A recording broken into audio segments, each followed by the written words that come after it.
खुलुमबाय फुंबिलिनि बयनिसिमबो गाहाम हामलायनाय बावहरबाय। देंखो बसुमतारी इउटुब चेनेलाव नोंथांमोन बयखौबो बरायबाय। आसा खालामो नोंथांमोन बयबो गाहामैनो दं।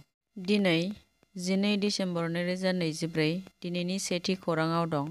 मिरु दुलाराय बर' फरायसा आफादनि आफादगिरि दिपेन बर' बिथाङा बिटिआरनि बायजोआव थानाय बर' गामिफोरखौ लानानै लोगोसे बिकेडब्लिउएससिआव बर' गामि हाबसननांगौ बेफोरखौ लानानै अजद खालामदों आरो गोख्रों दाबि खालामदों। जों बयबो मिथिगौ 2020 मायथाइनि 27 जानुवारि खालारखालि बिटिआर गोजोन गोरोबथा जादोंमोन आरो बिनि उनावनो बिकेडब्लिउएससि गोरोबथा जायो। नाथाय दासिमबो मा जाहोनाव भिलेज नटिफिकेसन होनो हायाखै बेफोरनि सायाव गोख्रों बाथ्रा बुंथिदों मानगोनां दिपेन बर' बिथाङा।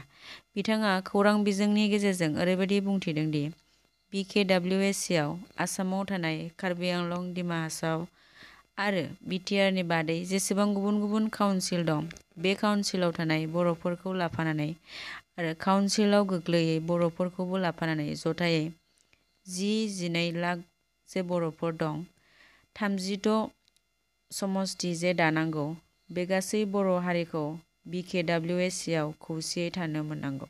बिथाङा बुंथिबावो राभा हासंआव थानाय 301 बर' गामिखौ बिकेडब्लिउएससिआव थिसननांगौ। दिनैसिम बिटिआर गोजोन गोरोबथा जानाया 5 बोसोर जानोसै आरो बिकेडब्लिउएससि दानाया 4 बोसोरानो जाबाय। बिनिखायनो जोंनि दाबिया जाबाय जेब्लासिम बेयाव गामि नटिफिकेसन खालामा, जेब्लासिम बेयाव समस्ति दाया आरो समस्ति दानायनि उनाव बिसायख'थि खुङा। बिनिखायनो आसाम सरकारा जे भिलेज नटिफिकेसन बे बाथ्राखौ आबुङै रोखायै मावफुंनांगौ होननानैबो बिथाङा गोख्रों दाबि दिखाङो।